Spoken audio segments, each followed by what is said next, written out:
Good morning to all of you. हम अपना जो लेसन नंबर 6 है भूआकृतिक प्रक्रिया उसके बारे में पढ़ रहे थे, जिसमें हमने पिछली क्लास में कि पृथ्वी का निर्माण कैसे हुआ, उस पे बनने वाले ये पर्वत पहाड़ मैदान ये सब कैसे बने, यानी कि धरातल असमतल दिखाई क्यों देता है, उसके क्या कारण हैं। ठीक है, जिसमें हमने ज्वालामुखी ये अंतर्जनित बल थे, ज्वालामुखी था, पटल विरूपण था, प्लेट विवर्तनिकी था, ये सब अंतर्जनित कारक थे जिसके कारण क्या है धरातल हमारा असमतल दिखाई देता है। ठीक, और ये अंतर्जनित बलों के उत्पन्न होने के कारण क्या क्या थे, रेडियो एक्टिवता, ठीक, संवहन धाराएं, ये सब कारण थे जिनके कारण क्या है अंतर्जनित बल हैं वो उत्पन्न होते हैं। तो हम अपनी लास्ट क्लास में अंतर्जनित कारणों के बारे में या अंतर्जनित प्रक्रियाएं थी उनके बारे में पढ़ चुके हैं। अब हमें अपनी इस क्लास में बहिर्जनित जो प्रक्रियाएं हैं उनके बारे में देखना है कि बहिर्जनित प्रक्रियाएं कौन कौन सी हैं, उनको ऊर्जा कहाँ से मिलती है। तो बहिर्जनित जितनी भी प्रक्रियाएं हैं, यानी कि पृथ्वी के धरातल के ऊपर जितनी भी प्रक्रियाएं कार्य करती हैं, जिनमें चट्टानों का अपरदन है, अपक्षय है, निक्षेपण है, ये सब प्रक्रियाएं होती हैं, वो कैसे होती हैं, उनको ऊर्जा कहाँ से मिलती है और ऐसे कौन कौन से कारक हैं जो ये सब काम करते हैं, तो हम उनके बारे में पढ़ेंगे। तो जो बहिर्जनिक प्रक्रियाएं हैं उनको ऊर्जा है वो क्या है, सूरज से मिलती है, यानी कि सूर्य है वो ऊर्जा का पृथ्वी के धरातल पे क्या है, ऊर्जा का स्रोत सूर्य है। ठीक, अंतर्जनित जो शक्तियाँ से नियंत्रित विवर्तनिक कारणों से उत्पन्न प्रवणता से प्राप्त करती हैं। अब ये देखो यहाँ पे दो क्वेश्चन हैं कि ढाल और प्रवणता। ठीक, ढाल क्या होता है कि इसको स्लोप भी बोला जाता है, कि कोई चट्टान कितनी झुकी हुई है, ढाल को क्या बोला जाता है, झुकाव भी बोला जाता है। और प्रवणता का मतलब होता है अंतर, कि दो चट्टानों के बीच कितना अंतर है। ठीक है, यानी कि जैसे वायु दाब में देखते हैं तो वायु दाब कहाँ पे कितना कम है, कहाँ पे ज़्यादा है, तो उनमें ये जो डिफरेंस आता है वो क्या कहलाता है, प्रवणता कहलाता है। ठीक है, तो गुरुत्वाकर्षण बल है वो ढालयुक्त सतह वाले धरातल पर क्या है कार्यरत रहता है, यानी कि जिस धरातल का ढाल या सतह क्या होती है कि जिसमें झुकाव होता है, ठीक है, उसमें जैसे कि ये वाला, ठीक है, ऐसे हम बनाएंगे तो ये वाला जो है ये क्या है, ढाल है, ये इसमें क्या है, झुकाव। यहाँ पे जो मलबा होगा वो क्या होगा, गुरुत्वाकर्षण के कारण क्या होगा, नीचे की तरफ आएगा। ठीक, तो ये जो गुरुत्वाकर्षण बल है ये ढाल युक्त सतह पर कार्य करता है। ठीक है, तथा ढाल की दिशा में पदार्थ को क्या करता है, संचलित यानी कि प्रवाहित होने करता है उसको। ठीक है, यहाँ पे मान लो मलबा है तो गुरुत्वाकर्षण के कारण वो नीचे की तरफ आएगा, तो ये क्या है, नीचे की तरफ आना क्या है, संचलन कहलाता है ये।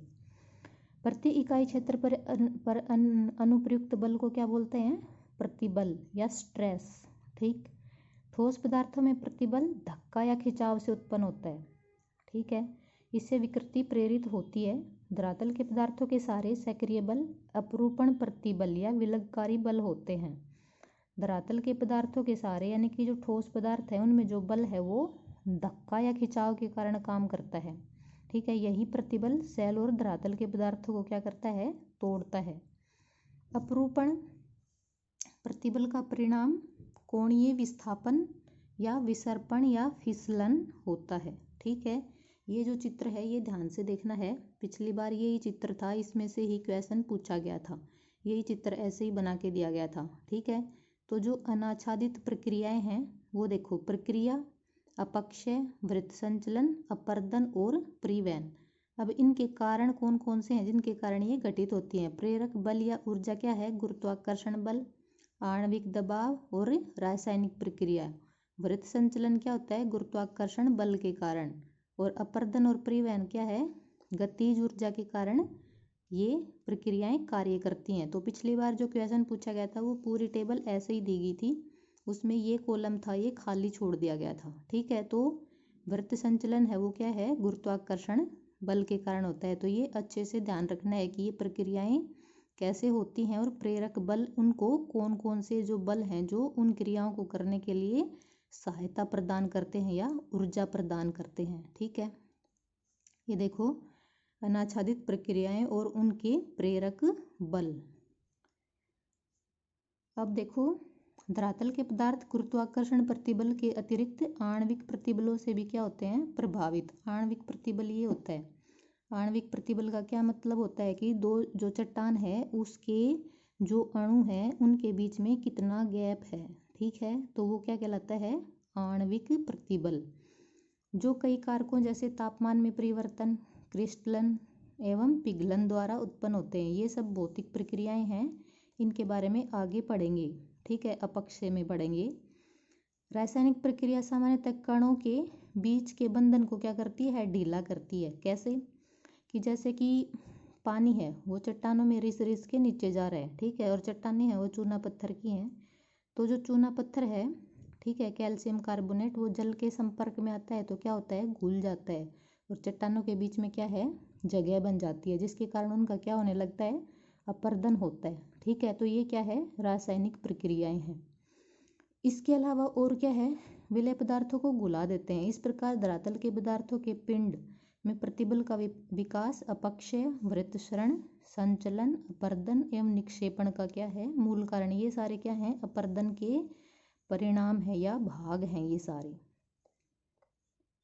धरातल पर विभिन्न प्रकार के जलवायु प्रदेश मिलते हैं, ठीक है। जलवायु प्रदेश में जैसे कि उष्णकटिबंधीय जलवायु प्रदेश, शीतोष्णकटिबंधीय जलवायु प्रदेश, सवाना, टुंड्रा, ठीक है, ये सब क्या हैं, जलवायु प्रदेश हैं।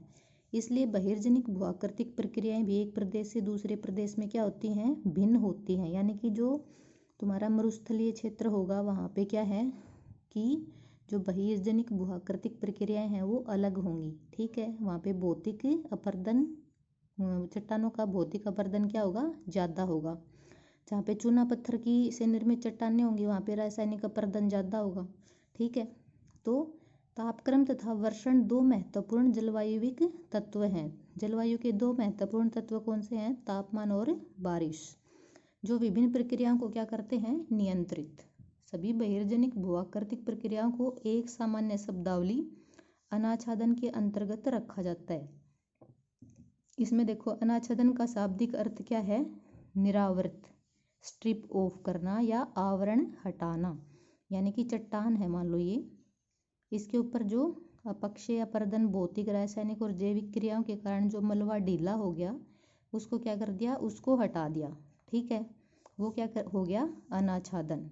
अपक्षय, वृत्तक्षरण, संचलन, अपरदन, परिवहन सभी इसमें सम्मिलित किए जाते हैं। अगर अनाच्छादन शब्द आ जाता है तो ये सारी प्रक्रियाएं उसमें शामिल होंगी, जिसमें अपक्षय है, वृत्तक्षरण है, संचलन, अपरदन, परिवहन, इसमें निक्षेपण नहीं होगा, ठीक है। अनाच्छादन में क्या है, निक्षेपण नहीं होगा, ये निक्षेपण है ये अलग से है। अब ये जो तुम्हारा चित्र 6.1 दिखाया गया था ताहुन से संबंधित प्रेरक बल को दर्शाता है। इससे स्पष्ट हो जाना चाहिए कि प्रत्येक प्रक्रिया के लिए एक विशिष्ट प्रेरक बल या ऊर्जा की जरूरत होती है, ठीक है। ये देखो कि कोई भी क्रिया हो रही है उसके लिए क्या है, प्रेरक बल। जैसे वृत्त संचलन हो रहा है तो उसके लिए गुरुत्वाकर्षण बल, अपरदन और परिवहन हो रहा है तो उसके लिए गतिज ऊर्जा, ये सब क्या है, उनको बल प्रदान करते हैं। अपक्षय हो रहा है तो अपक्षय किसके कारण है, गुरुत्वाकर्षण के कारण, आणविक दाब के कारण और रासायनिक क्रियाओं के कारण, ठीक है। तो ये सब क्या है, प्रेरक बल हैं उसके। अब देखो, बहिर्जनिक भूआकृतिक प्रक्रियाएं एक क्षेत्र से दूसरे क्षेत्र में भिन्न होती हैं। ये हमने पहले ही पढ़ा कि धरातल है वो सब जगह का समान नहीं होता, यानी कि जलवायु प्रदेश हैं वो सब जगह एक दूसरे से क्या हैं, डिफरेंट हैं, जिसके कारण वहाँ पे क्या है, बहिर्जनिक भूआकृतिक प्रक्रियाएं हैं वो भी क्या होंगी, अलग अलग होंगी। पृथ्वी के धरातल पर तापीय प्रवणता, तापीय प्रवणता का क्या मतलब, तापमान में भिन्नता, ठीक है। प्रवणता का मतलब क्या होता है, डिफरेंस, के कारण भिन्न भिन्न जलवायु प्रदेश स्थित हैं, ठीक, ये तुम्हें पता है। तापीय प्रवणता यानी कि अगर तुम्हें याद है पूरा ग्लोब, तो 0 डिग्री के आसपास क्या है, उष्णकटिबंध, यानी कि टेम्परेचर ज़्यादा है। उसके बाद टेम्परेचर धीरे धीरे क्या होता जाता है, कम, ध्रुवों पे बिल्कुल टेम्परेचर है वो माइनस में चला जाता है। तो यहाँ पे जो यहाँ पे जो क्रियाएं होंगी, बहिर्जनिक प्रक्रियाएं, वैसी यहाँ पे नहीं होंगी, और जैसी यहाँ पे होंगी वैसी यहाँ पे नहीं होंगी, क्योंकि जलवायु प्रदेशों में क्या है, भिन्नता है। अक्षांशीय, मौसमी एवं थल विस्तार में भिन्नता के द्वारा क्या होते हैं, उत्पन्न। तापमान एवं वर्षण जलवायु के दो महत्वपूर्ण घटक हैं, ये हम पहले भी पढ़ चुके हैं, जो कि विभिन्न भूआकृतिक प्रक्रियाओं को नियंत्रित करते हैं। इसके अलावा क्या क्या चीजें हैं जो अपक्षय अपर्दन को प्रभावित करती हैं। वनस्पति का घनत्व, जहाँ पे वनस्पति का घनत्व क्या होता है कि कितना उस जगह पे कितना, जैसे कि घनत्व होता है प्रति व्यक्ति में, देखते हैं हम जनसंख्या में, तो 1 किलोमीटर एरिया में कितने व्यक्ति निवास करते हैं। तो वनस्पति का घनत्व क्या है कि उस क्षेत्र में कितने वन आवरण का भाग है। ठीक है, वनस्पति का घनत्व, प्रकार एवं वितरण जो प्रमुखतः वर्षा और तापक्रम पर क्या करते हैं, निर्भर। जहाँ पे वर्षा ज़्यादा होगी वहाँ पे वनस्पति क्या होगी, अच्छी होगी। जहाँ पे वर्षा की मात्रा कम होगी वहाँ पे वनस्पति भी क्या होगी, कम। जैसे तुम मरुस्थलीय क्षेत्र को देख सकते हो, जहाँ पे क्या है, तापमान ज़्यादा है, बारिश की मात्रा कम है, तो वनस्पति का घनत्व भी कैसा है, कम। बहिर्जनिक भूआकृतिक प्रक्रियाओं पर अप्रत्यक्ष प्रभाव डालते हैं। ये सब चीज़ें अप्रत्यक्ष यानी कि जो हमें दिखाई नहीं देते, लेकिन उनका प्रभाव होता है कुछ ना कुछ। विभिन्न जलवायु प्रदेशों में विभिन्न जलवायु तत्व, जैसे ऊंचाई में अंतर, दक्षिण मुखी ढालों पर पूर्व व पश्चिम मुखी ढालों की अपेक्षा अधिक सूर्यताप की प्राप्ति आदि के कारण स्थानीय भिन्नता पाई जाती है। यानी कि जैसे कोई पहाड़ी है, जैसे कि ये है, ठीक है, ये पर्वत है कोई, तो सूरज है वो क्या है, पहाड़ी के इस तरफ है, उसकी प्रकाश की मात्रा वो ज़्यादा रहेगी। पहाड़ी के दूसरी तरफ क्या होगा, प्रकाश नहीं पहुँचेगा। तो ये क्या हो गया, दक्षिण मुखी ढाल या पश्चिम मुखी ढाल। ठीक है, जिसको प्रकाश की मात्रा मिलेगी, जिसको प्रकाश मिलेगा वहाँ पे क्या होगा, पेड़ पौधे अच्छे से विकसित होंगे। जहाँ पे पेड़ों को प्रकाश ही नहीं मिल रहा वहाँ पे पेड़ पौधे या वनस्पति क्या होंगी, कम।